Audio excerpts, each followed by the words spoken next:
Mátt nota mæk fyrir vélina. Snorri, mátt nota mikrofónin fyrir vélina. Þetta kemur þá í aftur. Og byrja aftur. On. 1, 2, 3. Það ekki ljós á honum. Það rafmagnslaus.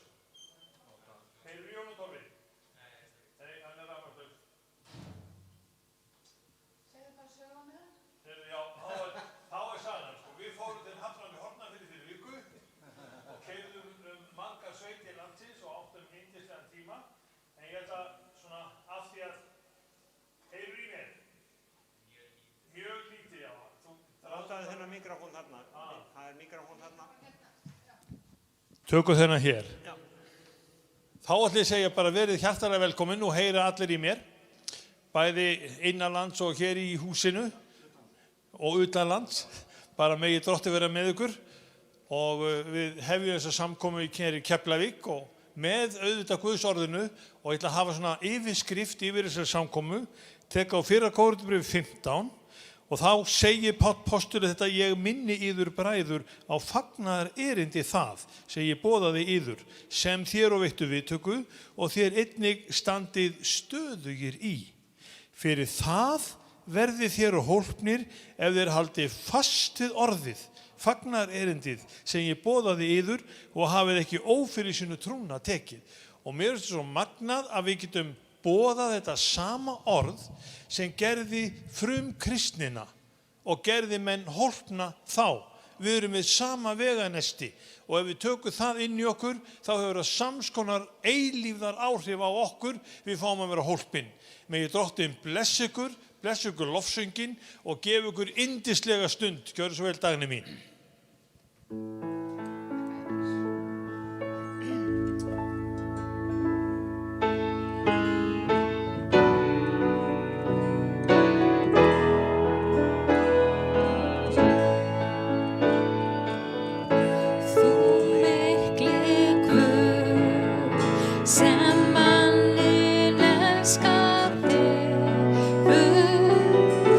Og meðlað honum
mæta Jesús á morgun.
Þannig að við syngjum auðvitað bara Jesús alla sólarhringinn, hvort sem það morgun, dagur, nótt eða hvað það nú eða kvöld. En ég ætla að gefa ykkur pistilinn. Ég ætla að gefa ykkur orð frá 1. Kórinthubréfi 15, þar sem ég byrjaði að lesa á þann. Og við skulum rísa á fætur. Og ég ætla að gefa ykkur orðið það sem hann segir frá 20. versinu, þetta hér. En nú Kristur upprisinn frá dauðum, sem frumgróði þeirra sem sofnaðir eru. Því að þar dauðinn kom fyrir mann, kemur upprisa dauðra fyrir mann. Því að eins og allir deyja fyrir samband sitt við Adam, svo munu allir lífgaði verða fyrir samfélag sitt við Krist. Auðvitað ættum maður að hafa þetta sem aðal áherslefni, en svo höldum við aðeins áfram, en sérhver í sinni röð. Kristur sem frumgróðinn, því næst við komu hans þeir sem honum tilheyra. Síðan kemur endirinn, hann selur ríkið Guði föður í hendur, hann hefur að engu gjört sérhverja tign, sérstakt veldi og kraft, því að honum ber að ríkja uns hann leggur alla fjendurna undir fætur hans. Dauðinn síðasti óvinnurinn sem verður að engu gjörður. Allt hefur hann lagt undir fætur honum. Þegar stendur að allt hefur verið lagt undir hann augljóst að sá undan skilinn sem lagði allt undir hann. En þegar allt hefur verið lagt undir hann, þá mun og sonurinn sjálfur leggja sig undir þann, en lagði alla hluti undir hann til þess að Guð sé allt í öllu. Velkomin í þetta skipulag, velkomin í þetta fagnaðar erindi, velkomin inn í þessa framrás málana. Við stöndum fram fyrir mjög merkilegum tímamótum að innan skamms þá verður dauðinn tekin úr tilverunni. Og ég segi bara lofsir Guði fyrir það. Og áður en að hann verður tekin í burtu, þá skulum við biðja hann að taka burtu þau vandamál sem við erum að glíma við. Þið erum með alls konar bænarefni. Það vandamál okkar sem Guð vill leysa. Við erum að glíma við sjúkdóma og hvers kyns erfiðleika, og þú sem hlustar á okkur og heyrir í okkur í gegnum tækin, vertu líka með okkur í bæn. Guð heyrir líka þína bæn. Við skulum biðja saman. Lítil frænka mín inn á Landspítala, nokkra mánaða gömul, og bara biðja fyrir henni. Það gerum við. Eru fleiri með svona bænarefni sem við nefna? Ísabella litla, já. Amen. Drottinn minn, þakka þér fyrir þitt fagnaðar erindi. Þakka þér fyrir þín sigur boðskap. Þakka fyrir elskaði Herra að þú lagði sjálfa þig í sölurnar fyrir okkur svo við mættum erfa þetta frábæra ríki þitt. Án þín getum við alls ekkert gjört. Og takk elskaði Herra að við mögum treysta fagnaðar erindinu. Við mögum taka á móti því Drottinn minn, við mögum finna það að okkur eru fyrirgefnar syndirnar og við eigum bæði frið við þig og frið við menn. Og nú biðjum við Drottinn Jesús að við fáum eiga hlutdeild með þér í krossi þínum og í upprisu þinni, Drottinn minn. Við mögum vera hluti af þér elskaði Herra og þinni áætlun. Og nú minnum við á hana Ísabellu Drottinn sem Kitty var að leggja fram, og þau bænarefni sem eru í hugum okkar og hjörtum Drottinn minn. Við vitum ekki alveg hvað þetta allt saman heitir, en hvers konar sjúkdómar og erfiðleikar, þrautir og þjáningar, þær geta verið lagðar undir þig og við leggjum það til þín og biðjum þig að leysa vandann. Gefðu okkur hugafastlegt réttlæti þitt, gefðu okkur styrk hugafassins svo við megum takast á við vandann, við flýjum ekki, heldur leggjum við í að berjast við það sem við getum barist við. Við mögum fela þér það sem við ráðum ekki við og við mögum hafa frið við Guð og menn. Tilkomið þitt ríki í Jesú nafni. Amen. Amen. Svo höldum við áfram þessari samkomu. Guð heyri bænina og gerir sér dýrlegan og svo syngjum við saman svo munum við fá predikunum á eftir. Dýr sé Guði.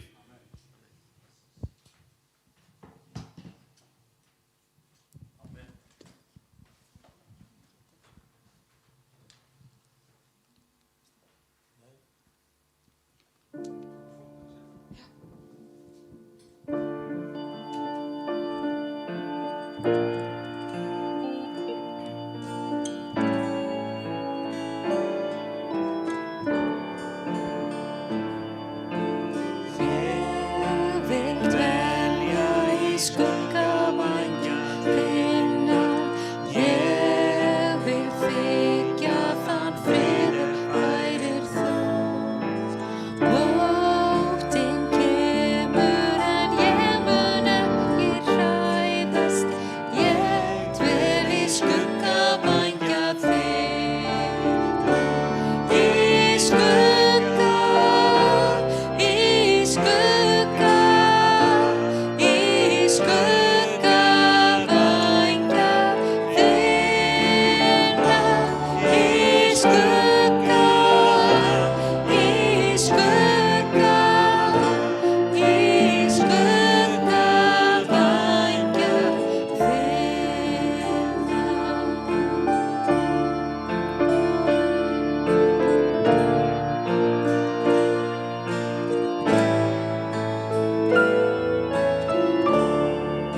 langar til þess að biðja hann Bjarnum að koma hérna með og við tökum samskotin áður svo höldum við bara áfram að syngja og lofa Drottinn. Það er alltaf gott að koma í Guðsríkið og þið vitið hvernig Guðsríkið að það er ekki ríkisrekið, það er af okkur rekið. Og sælir eru þeir sem gefa því að Guð gaf sinn son og við erum þannig að tengja okkur við Guð að við gefum. Gjörðu svo vel að koma með þetta og við skulum biðja saman yfir þessu og svo gangið og dreifið í. Gjörðu svo vel. Byttu fyrir fórninni þegar það sem lagt til og svo dreifir þessu, gjörðu svo vel.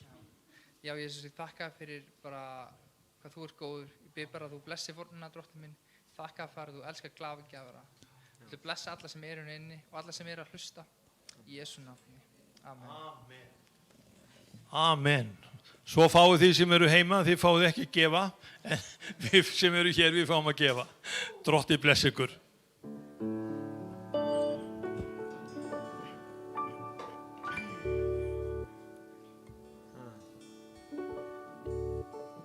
Jú, þið megið alveg gefa líka. Það bankaupplýsingar á heimasíðun okkar. En það öllum frjálst. You dance over me while I am unaware. You sing all around, but I never hear that sound. Lord, I'm amazed by you.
þökkum við bara Drottinn að þú elskar okkur.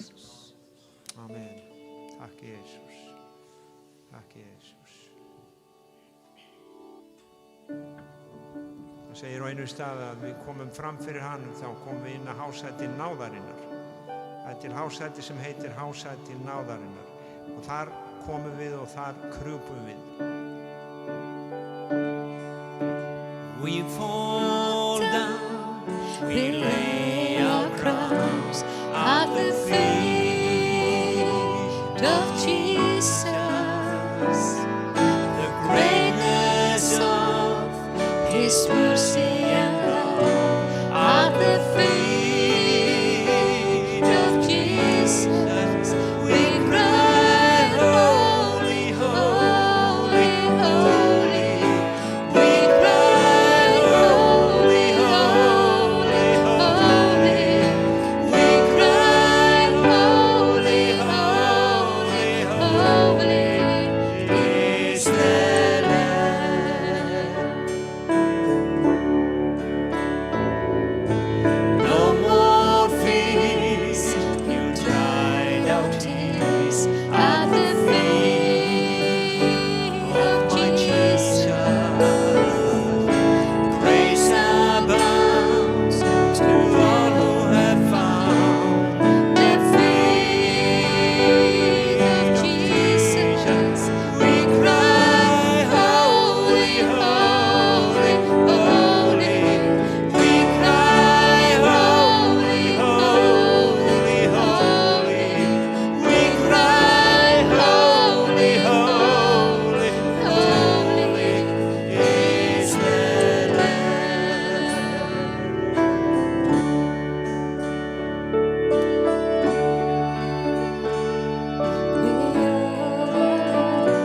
At the feet of Jesus, the greatness of His mercy and love. At the feet of Jesus, we cry, holy, holy, holy. We cry, holy, holy, holy. We cry, holy, holy, holy is the Lamb.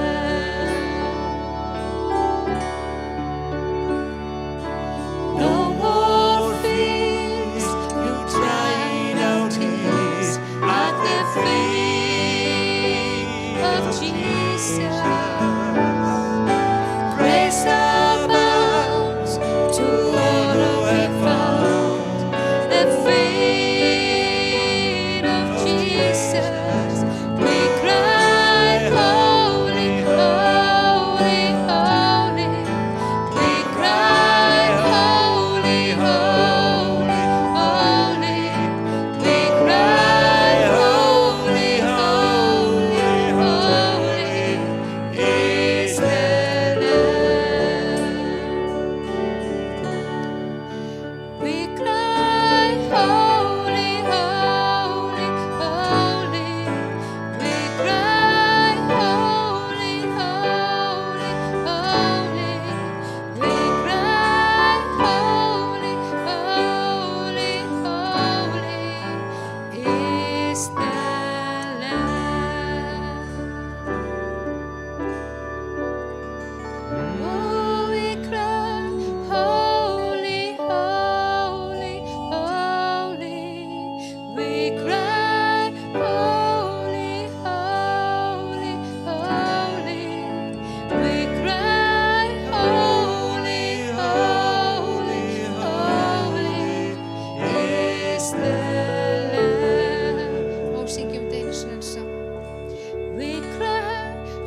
Stefán og Brynja gjörðu svo vel. Ég ætla að syngja fyrir okkur áður en Kiddi kemur og talar.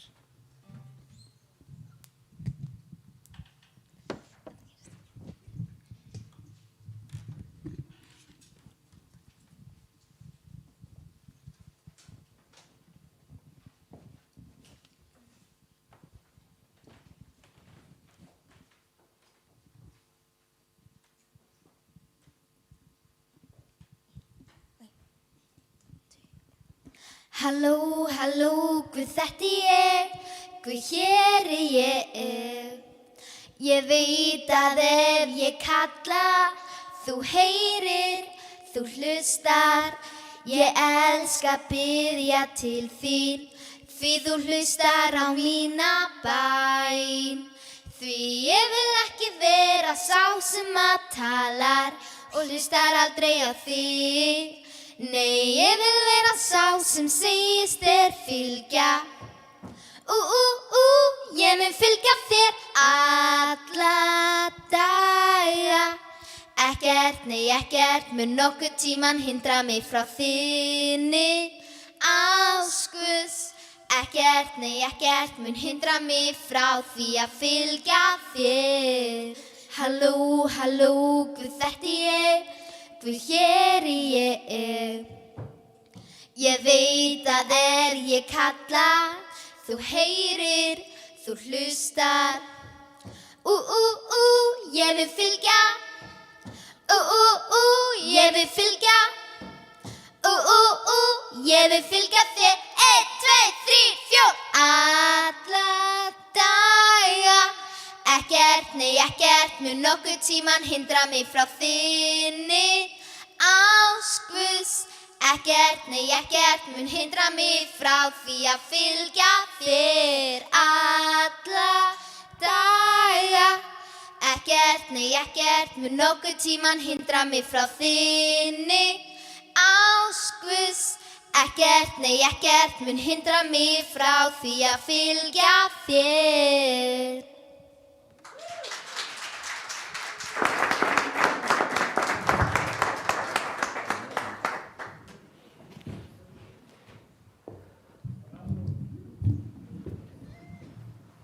Takk fyrir. Meiri háttar söngkonur. Tilvonandi landsliðs konur í fótbolta líka.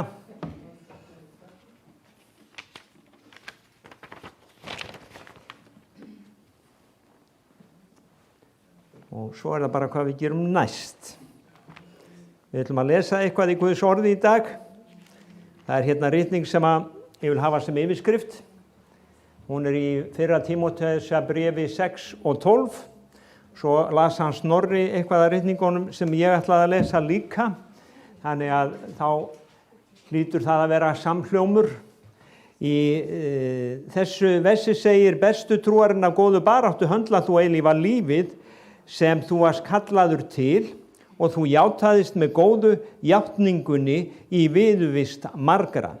Bestu trúarinn af góðu baráttu og höndla eilífa lífið. Sumar þýðingar segja: legðu hendur þínar á eilífa lífið. Og eilífa lífið sem hann talar um, það líf Guðs sem hann hefur lagt niður í hjörtu okkar. En það eru nokkrar ritningar sem mig langar að lesa Guðs ríki. Og mig langar að tala í dag aðeins Guðs ríki, gjöfina sem hann gaf okkur og þetta tímabil sem við lifum á. Og ég svona eins og lærisveinarnir sem spurðu Jesú: hvernig þetta Jesús minn, ekki ríki bara alveg að fara að koma? Og sjáðu, þeir skildu ekki hvað var að vera. Og ég verð að játa það að ég skil ekki heldur allt Guðs ráð eða Guðs áætlun. Ég vilja hafa þetta kannski aðeins öðruvísi. ekki að vera þurfa að berjast þessari trúarinnar góðu baráttu. Móse hann sagði, Drottinn, ég nenni því ekki, sendu frekar hann Aron, láttu hann berjast, láttu hann þetta. En Guð sagði, nei vinur minn, annarkvort gerir þú þetta eða þú höndlar ekki eilífa lífið. Og það í rauninni spurninginum í dag fyrir okkur, annarkvort berjumst við þessari baráttu og höldum út og höndlum eilífa lífið. Einhver sagði sambandi við lífið hér að ferðin heim ekki tilgangurinn.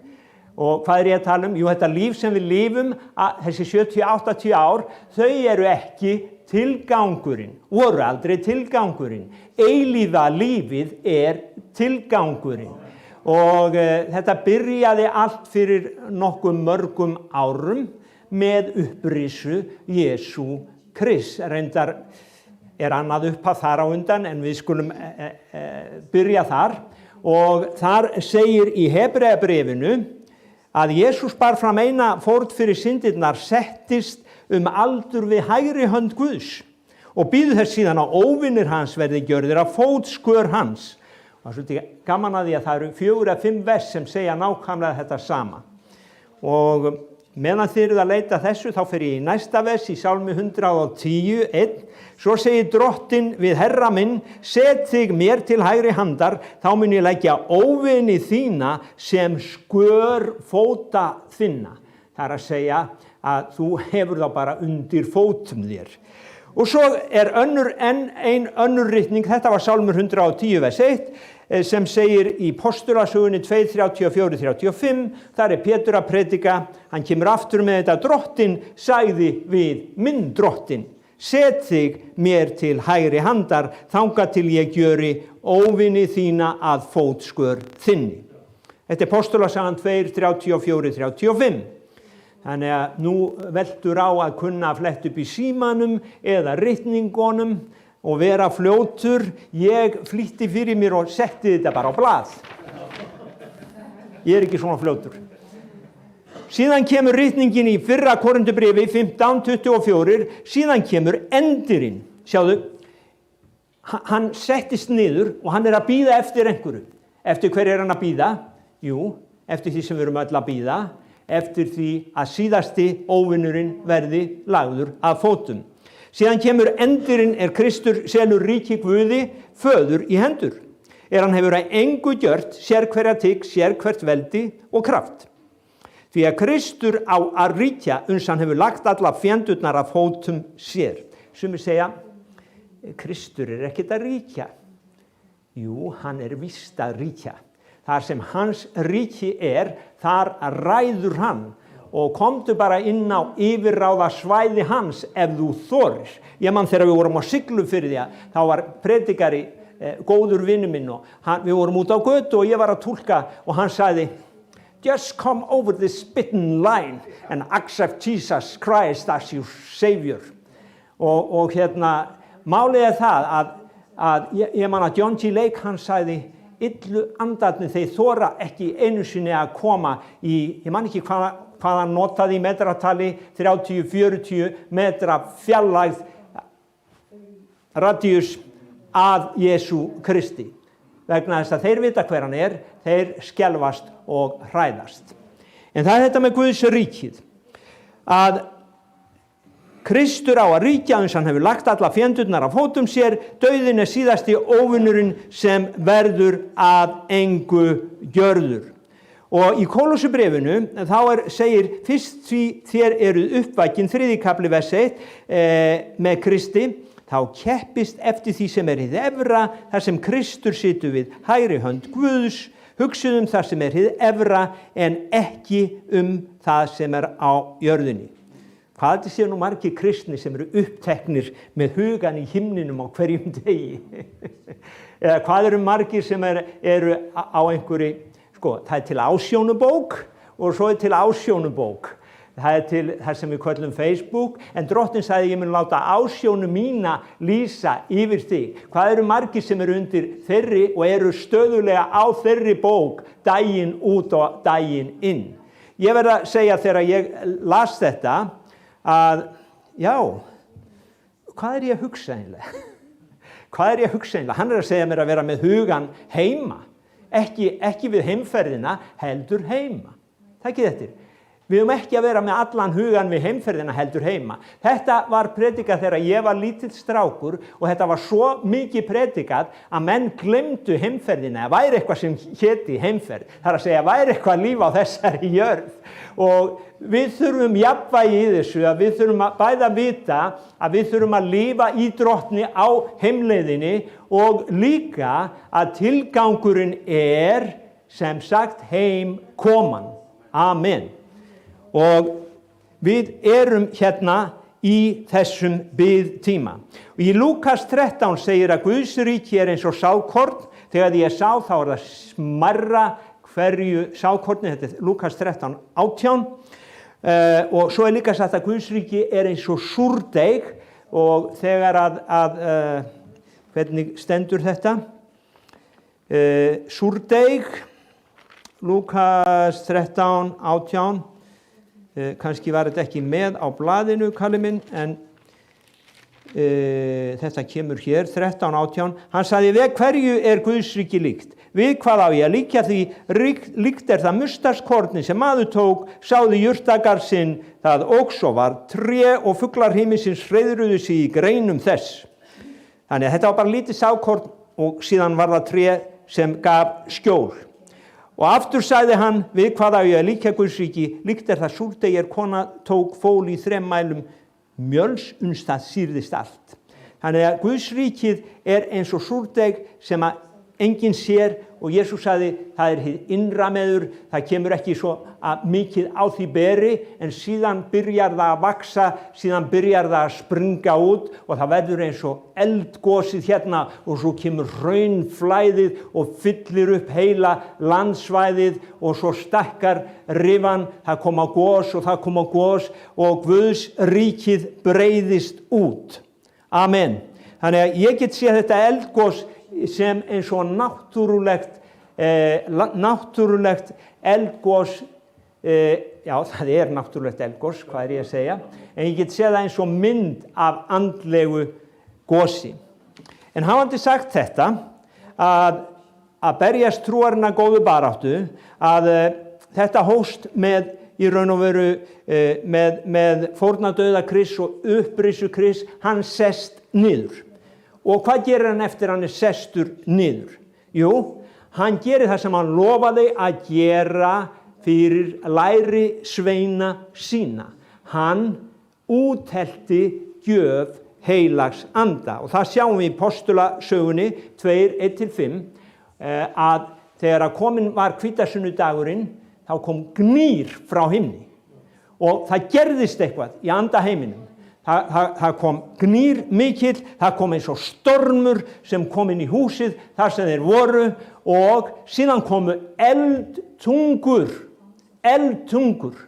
Það var eldgos sem átti sér í stað, það hafði verið kvika þarna í bænahúsinu og síðan þegar kvikan gat ekki lengur haldið afstur af sér, þá rifnaði jörðin í andaheiminum og eldgosið byrjaði að flæða. Og heilagur andi kom yfir lærisveinana og þeir byrjuðu að tala önnur tungumál.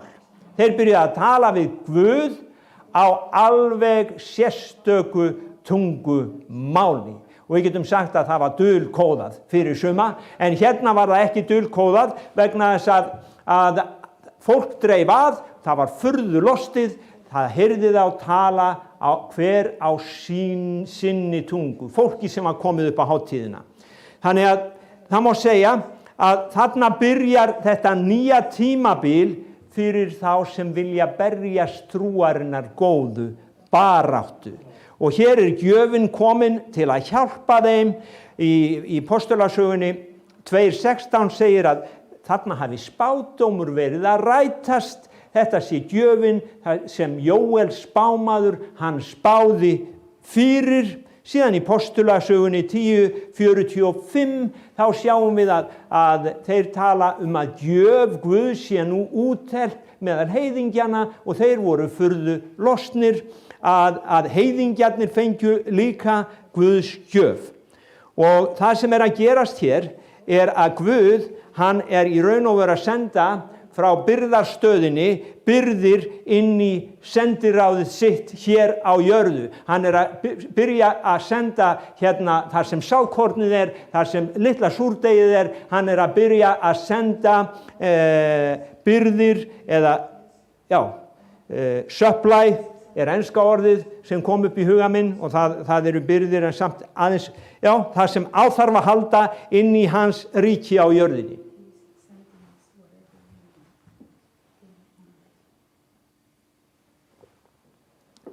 Nú túlkunum búin að ná mér, ég gleymi stundum túlknum. Þannig að hér hafa orðið þáttaskil og eins og ég sagði í upphafi, af hverju vildi Guð gera þetta svona? Við vitum það ekki, þetta Guðs áætlun. Nú hefst tími náðar og sannleika og það Jóhannes 1:17 að Móselögmálið Lögmálið kom fyrir Móse, náðin og sannleikurinn kom fyrir Jesúm Krist. Og sjáiði, náðin og sannleikurinn eru óaðskiljanlegir tvíburar. Vegna þess að sannleikurinn getur stundum verið mjög sár, en þá kemur, ef þú meðtekur hann, leyfir honum að stinga þig, að þá kemur náðin og græðir. Ef þú leyfir sannleikanum ekki, þá kemst náðin heldur ekki að. Þannig að þetta fer alltaf saman. Náðin og sannleikurinn fara saman. Þannig að tími náðar og sannleika kominn með krafti heilags anda. Jesús Kristur kominn aftur til jarðarinnar eins og hann lofaði lærisveinum sínum, en nú hann ósýnilegur. Hann sagði, ég kem til yðar. Og hann segir þetta í Jóhannesarguðspjalli, 14. kaflanum, ég kem, lesa þetta, hann segir, hér hann að tala við lærisveinana, ef þér elskið mig munu þér halda boðorð mín, ég mun biðja föðurinn, hann mun gefa þér annan hjálpara, hann sé hjá þér að eilífu, anda sannleikan sem heimurinn getur ekki tekið á móti, því hann sér hann ekki. Ég mun biðja föðurinn, hann mun gefa þér annan hjálpara, ekki muni skilja þér eftir munaðarlausa, ég kem til þér, hér hann að segja, ég í þessum heilaga anda, heimurinn sér mig ekki, en innan skans mun heimurinn ekki sjá mig framar, þér munu sjá mig, því ég lifi og þér munu lifa. Þannig að þeir sem ekki eru á himnesku Facebookinni, þeir sjá hann ekki. En þeir sem eru undir ásjónu hans, þeir sem eru á hinni himnesku Facebook, að þeir sjá hann. Þeir sem eru uppteknir á þessari jarnesku, ég ætla ekki að segja að þeir sjá hann ekki heldur, þá kem ég illa við kaunin á einhverjum. En sjáðu, það er gott að nota þessa líkingu. Vegna þess að ef þú ert ekki á Facebook, þá sérðu ekki viniðina.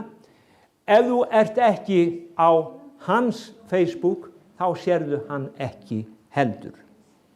Og hér ríkið komið sem að Jesús sagði lærisveinunum að myndi koma. Og ég ætla að sýna ykkur hérna í Mattheus 16, 29. Sannlega segiður nokkrir þeirra sem hér standa munu eigi dauða bíða fyrir þeir sjá mannssoninn koma í ríki sínu.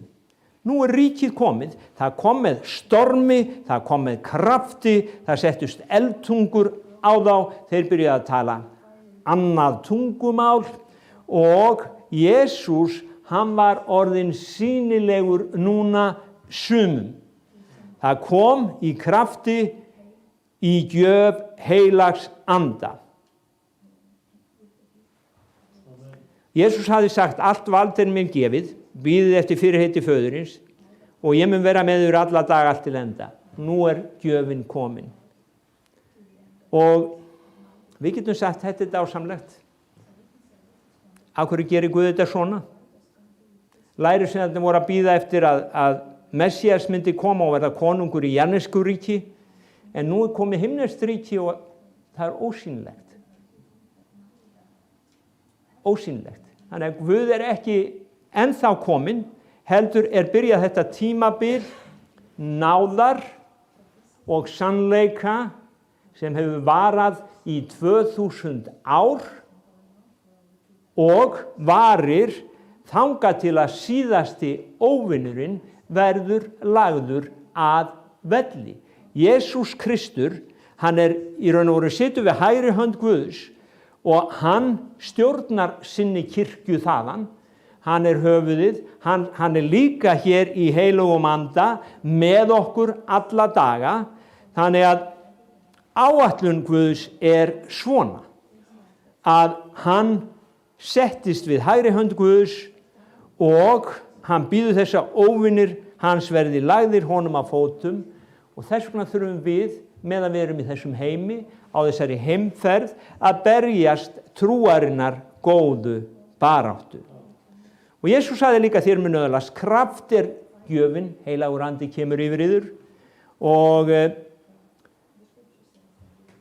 ég hef sagt hér þessi kraftur ónotaður gagnast engum.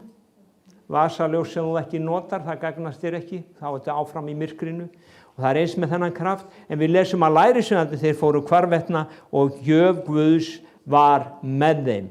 Og það sagt þá að hérna eru mennirnir komnir sem að hafa komið allri heimsbyggðinni í uppnám.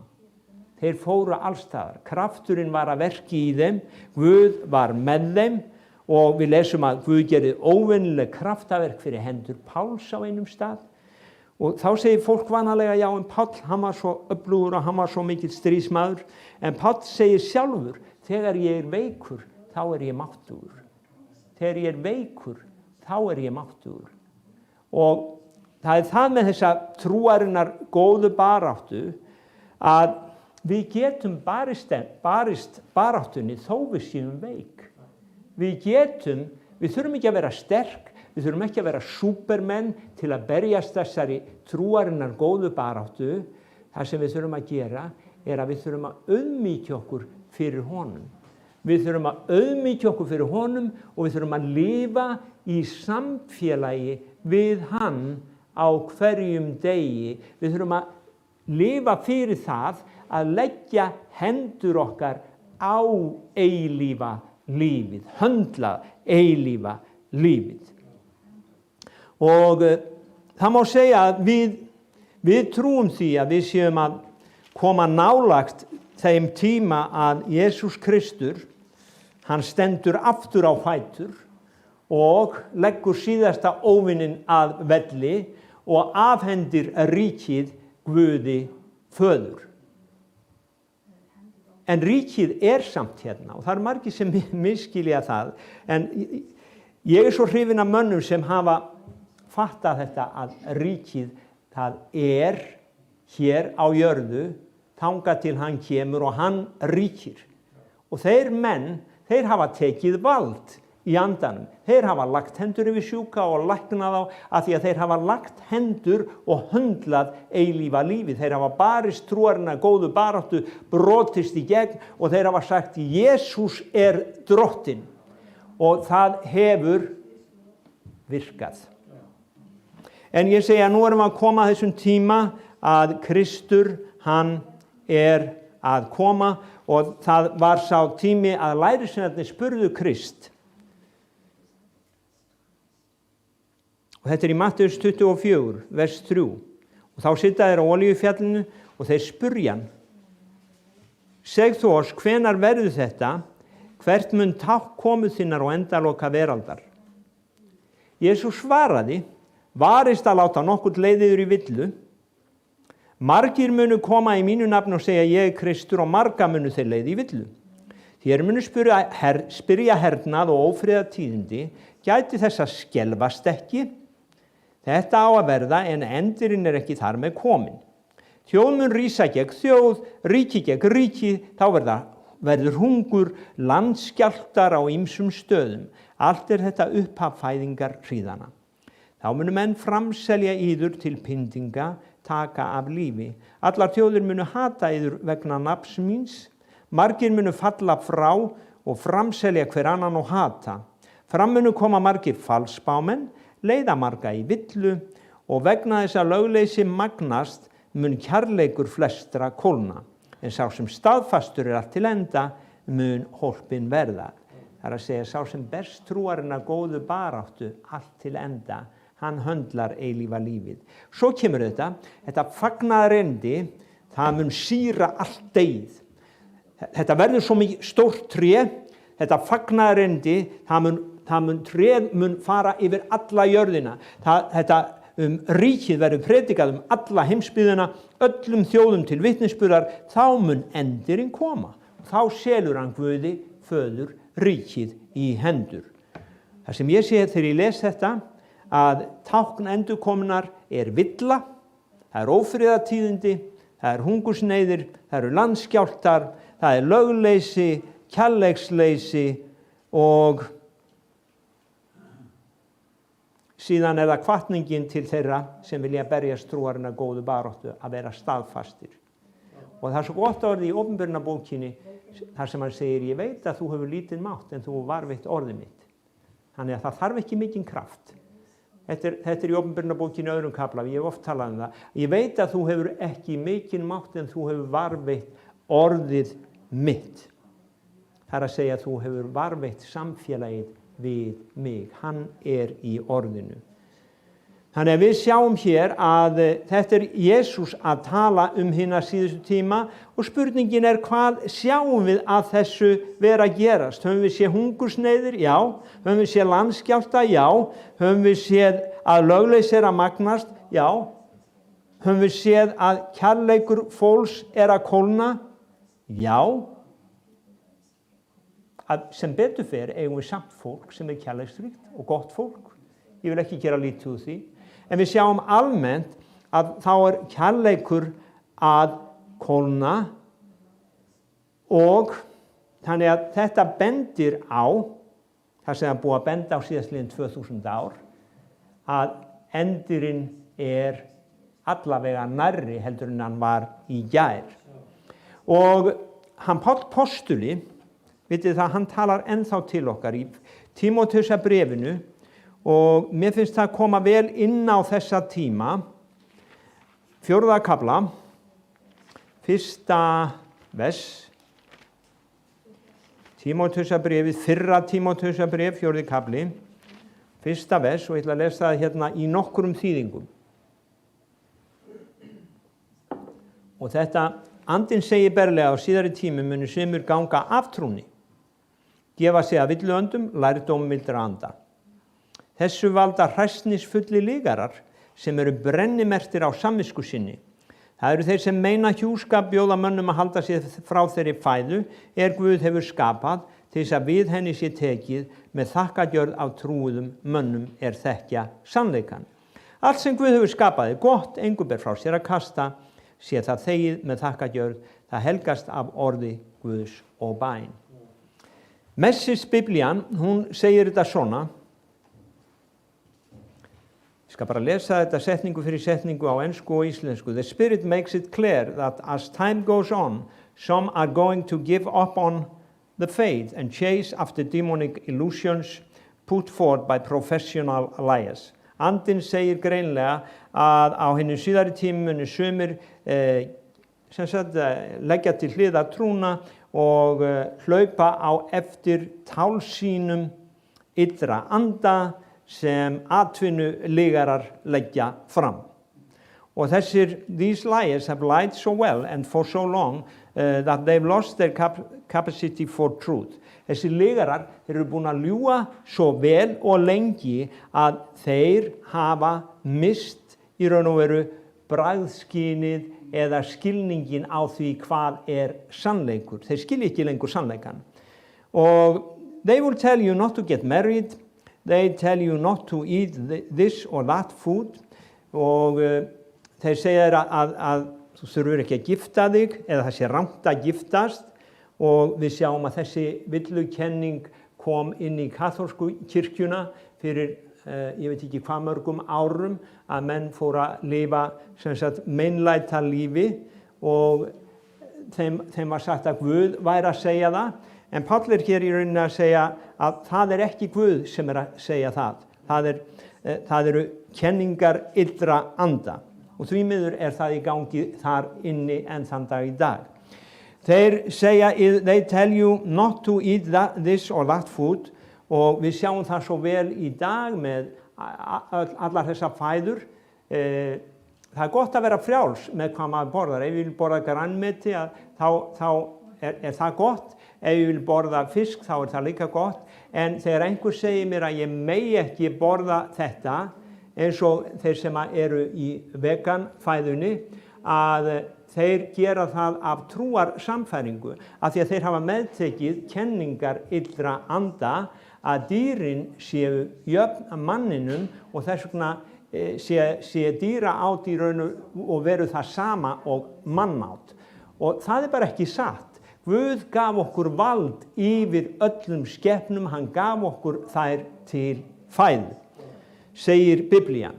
Og þið getur fundið það í fyrstu Mósebók 9. kapla ef ég man rétt. Fyrst voru það jurtirnar, en svo gaf Guð okkur líka alla fæðu. Þannig að svo önnur þýðing hérna, lifandi orð. But the Holy Spirit tells us clearly that in the last time some in the church will turn away from Christ and become eager followers of teachers with devil-inspired ideas. Þetta ennþá sama ritningin. Heilagur andi segir okkur greinlega á hinum síðustu tímum muni sumir í kirkjunni snúa sér frá Kristi og verða ákafir fylgjendur kennara sem eru innblásnir af kenningum illra anda. These teachers will tell lies with straight faces. Þeir ljúga án þess að blikna, and they do it so often that their conscience won't even bother them. Þeir gera þetta svo ofta að samviskan hætt að ásaka þá. Þannig að þegar við lesum söguna, og við komum aftur að þess að berjast trúarna góðu baráttu. Já, Móse hann sagði bara við Guð, Guð, ég nenni þessu ekki. Og það voru fleiri á dögum Páls sem að gáfust upp. Það maður sem hét Demas, það minnst á hann í öðru Tímóteusarbréfi, að Páll segir að hann yfirgaf mig af því að hann elskaði meira heimferðina heldur en heimkomuna. Hann elskaði meira þennan heim heldur en eilífa lífið. Páll segir hann hefur yfirgefið mig af því að hann elskaði þennan heim. Og í gegnum bara kirkjusöguna, það ótrúleg barátta. Ég las bók sem heitir Kristnir píslar vættir fyrir, það ekki 20-30 árum, og hún á íslensku, og það alveg ótrúlegar frásagnir einmitt hvað fólk var, hafði hugan hjá Guði.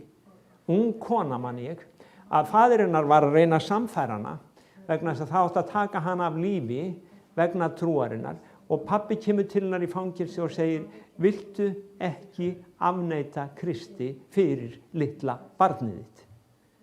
Hún sagði, nei, Guð mun sjá litla barnið mitt. Þú séð ykkur. Guð mun sjá litla barnið mitt. Að þarna kona, ung kona, stendur frammi fyrir dauðanum og hugur hennar og hjarta í himninum. Það ekki lengur hér á jörðu, það í himninum. Og ég að fá blað, eins og ég sagði ykkur, sem heitir Persecution. Þar eru systkini okkar að fást við þessar hluti í dag. Í blaðinu núna nýjasta, 2 eiginkonur sem mistu mennina sína. Minnir önnur í Indlandi, ung kona. Þeir komu hindúarnir, ruddust inn á heimilið, tóku mann hennar og drápu hann. Í Nígeríu núna, ein kona sem horfði á son sinn deyja, falla. Og í Íran, forstöðumaður, búinn að vera 2 ár núna í fangelsi, lögreglan kom inn á heimilið hans, barðan og notaði rafbyssu á litla drenginas. Hann búinn að vera núna 2 ár í fangelsi. Það sagt að 1000 stúlkum sé árlega rænt í Pakistan. Þær eru látnar giftast múslimum og þeim nauðgað og réttarkerfið gerir ekki neitt. ég segi aftur og aftur, við erum svo blessuð á Íslandi, en eigum við þá, sumir segja, ok, ég vil ekki heyra þetta. Ef þú vilt ekki heyra þetta, þá ertu ekki ábyrgur. Þá tekur ekki stöðu, þá ertu að neita berjast trúarinnar góðu baráttu vegna þess að Jesús Kristur hefur sagt okkur í gegnum höfund Hebreabréfsins að við eigum að biðja fyrir hinni ofsóttu kirkju af því að við erum í líkama eins og þeir. Og við eigum ekki og megum ekki gleyma þeim. Þau eru hluti af okkar líkama. Þannig að við verðum að berjast þessari trúarinnar góðu baráttu, við verðum að bera þeirra byrðar að svo miklu leyti sem við getum og okkur unnt og berjast og segja Drottinn, þú ert Guð, og ég rökræði við Guð á hverjum degi í sambandi við þessi mál. Ég segi bara Drottinn, hvað ætlar að draga lengi að bjarga litlu stúlkonum í Pakistan? Sálmur 13. Leyfi mér að gera það. Hvað ætlar að draga lengi? Drottinn, ég hætti ekki fyrr en ég heyri að þær eru leystar úr fangelsi. Ég berst fyrir þeim þangað til að ég sé lausn. Eins með bróður minn í Kína sem að gugna, sem að gefast upp og heilsans að hraka. Ég segi Drottinn, stattu við orðið þitt, leyst hann úr haldi. Leyst hann eins og leysti Pétur. Og sískinni, þegar frumkirkjan bað, þá gerðist eitthvað í andaheiminum, það kom engill frá himni. Og við þurfum að berjast þessari trúarinnar góðu baráttu, við þurfum að byrja að skipa okkur í skarðið, þó það væri ekki nema bara fyrir þessi systkin okkar sem líða. Kristur, hann grætur. Og sumir segja, af hverju grípur hann ekki inn í? Hann grípur inn í þegar að kirkjan hans biður. Við höfum svo ótal sannanir fyrir því. Þegar kirkjan fer á knén, þegar kirkjan auðmýkir sig, hann gaf valdið kirkjunni. Og við erum hér mitt í Guðs ríkinu og við þurfum að standa upp. Og bara að lokum, aftur að þessu orði, að berjast trúarinnar góðu baráttu. Ég var að hugsa, ég vil ekki tala um þetta. Mér langar ekki að berjast. Mér langar ekki eins og sjálfan að berjast. Hvern langar að berjast? Ég vil bara vera í fríði. Ég vil hafa fríð. En ég hef ekki val. Þangað til að síðasti óvinurinn verður lagður að fótum Guðs, þá verðum við að berjast þessari trúarinnar góðu baráttu. En það eru góða fréttir, gjöfin sem Guð gaf okkur á hvítasunnudag. Veistu það, að þú getur lagst niður og látið gjöfina hlaða þig. Alveg eins og ég sagði þeim að Hornafirði með rafgeimana að við höfum rafbíla, þeir verða tómir og þeir hætta að keyra, þeir eru uppgefnir, þeir geta ekki neitt. Svo stingum við þeim í samband og þeir eru látnir verið í sambandi, það er misjafnlega langur tími frá kannski þessi nýjustu bílar, það er bara prump, það eru 20 mínútur og en alvöru batteri þurfa að vera í sambandi 10 til 16 klukkutíma. Ég er gamall og ég er gamaldags. Ég kalla það alvöru batteri. Það sem er gömlu góðu batteríin. Og það er eins með þessa gjöf heilags anda að þú stingur inn, þú ert orðinn þróttlaus og byrjar að tala öðrum tungum og skyndilega er hleðslutækið þitt komið í gang. Ásjóna Guðs byrjar að skína yfir þig og heilagur andi, hann gerir meira en það, hann byrjar að biðja fyrir þér, samkvæmt Rómverjabréfinu 8:26, hann byrjar að biðja fyrir þér eftir Guðs vilja. Þannig að það er alls konar bæn og mér langar að byrja að kenna aftur bæn vegna þess að við þurfum svo mikið að skilja út á hvað bænin gengur. Það er ekki bara Faðir vor þú sem ert á himnum, bless. Bænalífið er eins og bara allur heimurinn. Það er bara heimur útaf fyrir sig. Þegar þú setur í hleðslu að þá þarfst að byrja að lofa Guð, þú þarfst að byrja að þakka Guði, þú þarfst að byrja að biðja á dulkóðaða bænamálinu þínu og andi Guðs byrjar að starfa í þér og í gegnum þig og síðan þegar þú ert orðin fullhlaðinn þá ferðu aftur að stað og þú skipaðir í skarðið, þú ferð upp á vegginn, leysir af hinn varmanninn sem var á veggnum og þú byrjar að skimast eftir óvinnum og þú tekur stöðu þína og þú byrjar bara beint samband við headquarters eða aðalstöð Guðs ríkisins. Og síðast en ekki síst að þá hann með okkur þessi sem að Guð sendi, persónan, heilagi andinn, hann með okkur alla daga, allt til enda veraldar, hann líka kennari, en hann huggari, hann ráðgjafi, hann hjálpari. Hann huggari, hann ráðgjafi, hann Jóhannes 14:26, reyndar þetta bara í Amplified biblíunni, þessi skilgreining á huggaranum, en það segir hérna 14:26, en hjálparinn andinn heilagi sem faðirinn mun sendi í mínu nafni mun kenniður allt, minniður á allt sem ég hef sagt yður.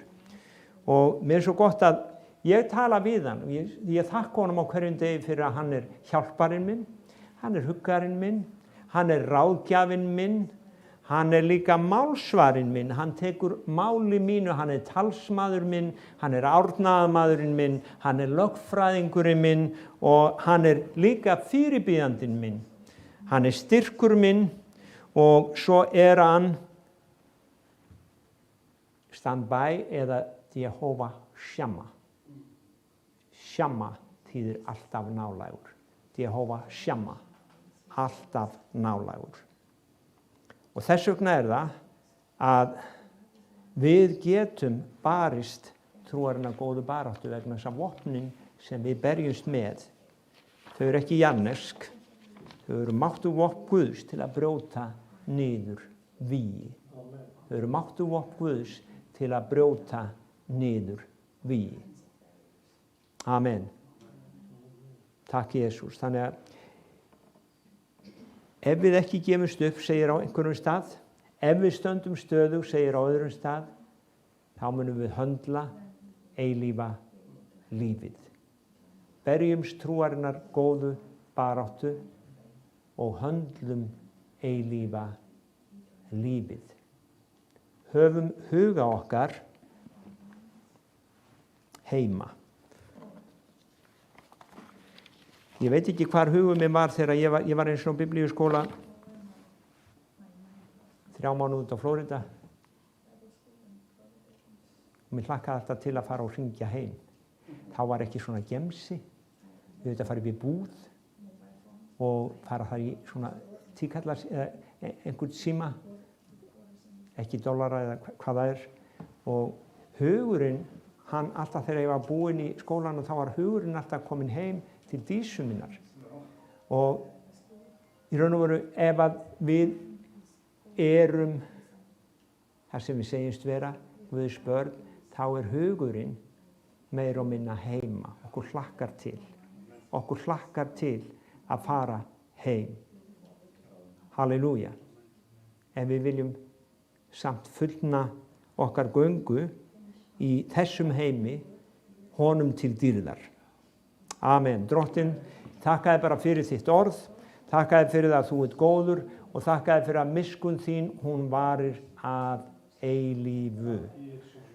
Og ef þú hefur ekki tekið á móti Jesú inn í þitt líf, að þá vill hann svo gjarnan taka utan þig. Við verðum ekki kristin bara því að við erum Íslendingar, við erum aðeins kristin þegar við gefum Jesú hjart okkar. Ég giftist ekki konunni minni bara með því að sjá hana, ég gekk upp að altarinu með henni. Og Guð að kalla fólk til fylgdar við sig í dag. Guð að kalla fólk til að berjast trúarinnar góðu baráttu með sér í dag. Ef að þú ert að berjast við sjúkdóm, ekki gefast upp. Hjálpin á leiðinni. Hjálpin í nafni Drottins Jesú. Ákallaðu nafnið hans, legðu höndina á sjúkleika þinn og leyfðu Jesú Kristi að snerta þig. Amen. Drottinn blessi þig og ég þakka þér bara fyrir góða áheyrn. Amen. Gjörðu svo vel, snúnum.